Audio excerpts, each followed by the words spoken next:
বন্ধুরা, এই মুহূর্তে আপনারা যে ঘরটি দেখতে পাচ্ছেন, এই ঘরটি মূলত আমার মাছ ধরার যাবতীয় উপকরণ। অর্থাৎ এই ঘরের ভিতরে বসেই আমরা মাছ ধরার উপকরণ তৈরি করছি। যে সামনে যে ড্রামটা দেখতে পাচ্ছেন, এই ড্রামটায় পচা চার, আমরা দুই ধরনের চার ব্যবহার করে থাকি, একটা পচা, একটা মিষ্টি। আমরা দেখি ঘরের ভিতরে ঢুকে পড়ছি অলরেডি। এখন দেখবো, খুব অবস্থা ভালো না। অনেক দিন পরে ঢুকলাম। এই দেখতে পাচ্ছেন আমার ছাতা, তারপরে ওই যে ক্যাসিং, ওর নিচে বসে সামনে ওইখানে একটা বল্লার বাসাও দেখলাম। যে সামনের দিকে যেতে পারতেছি না বয়লার বাসার কারণে, না হলে দেখাতে পারতাম।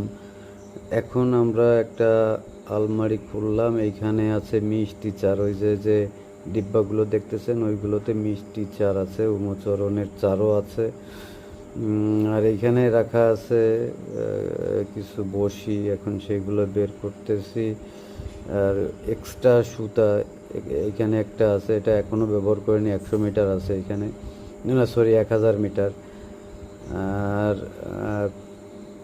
এই যে যে দুইটা ইঞ্জিন দেখতে পাচ্ছেন, আমি যে বোর্ডটি ব্যবহার করি উপরে, ওই যে আপনারা যে বোর্ডটি দেখতে পাচ্ছেন, এই দুইটা ইঞ্জিনই ওই বোর্ডটাকে চালাতে সাহায্য করে।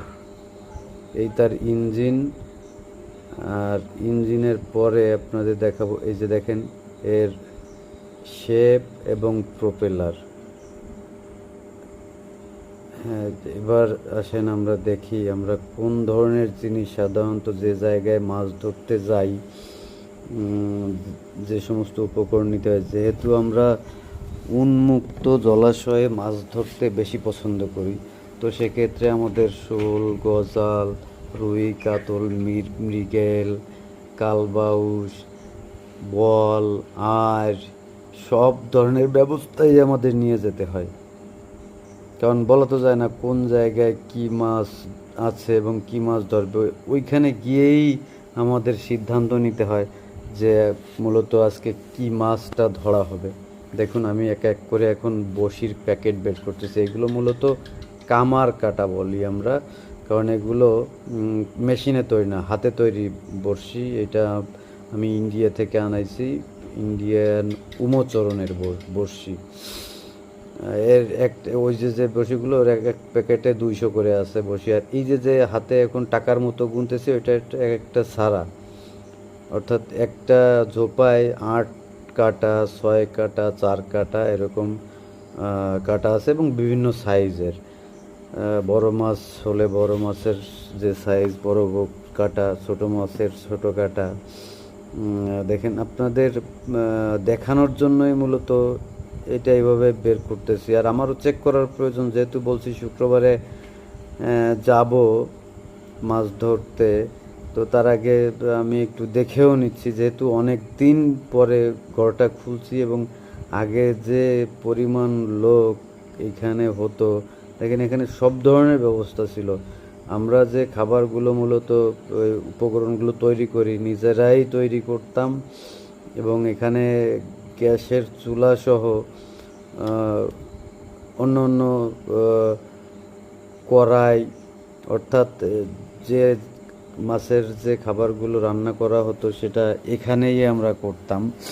আর একসাথে দলবদ্ধ হয়ে যেতাম, যেহেতু ওই বোর্ডের সাথে আরও 4-5টা নৌকা বেঁধে নিয়ে তারপরে এই উপজেলার সমস্ত জলাশয়ে, নদী, নালা, হাওর, বাওর, অর্থাৎ যে যে জায়গায় মাছ পাওয়া যেত সব জায়গাতে দাপিয়ে বেরিয়েছি। এবং এই বোটটা মূলত কেনাই মাছ ধরবো বলে।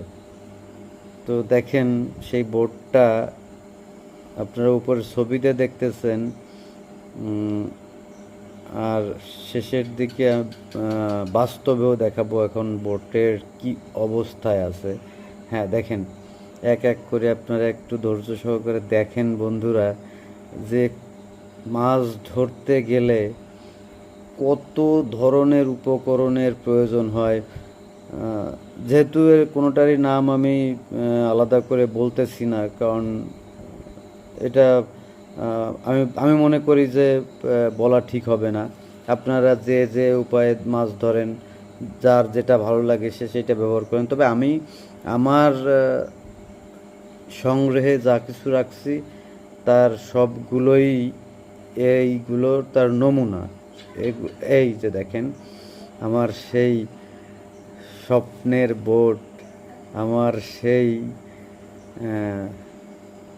বাহন একমাত্র নদীপথের উপরেরটার সাথে একটু মিলায় নেন ঠিক আছে কিনা, ওইটা দেখেই কিনছিলাম, উপরের ছবিটা দেখেই কিনছিলাম।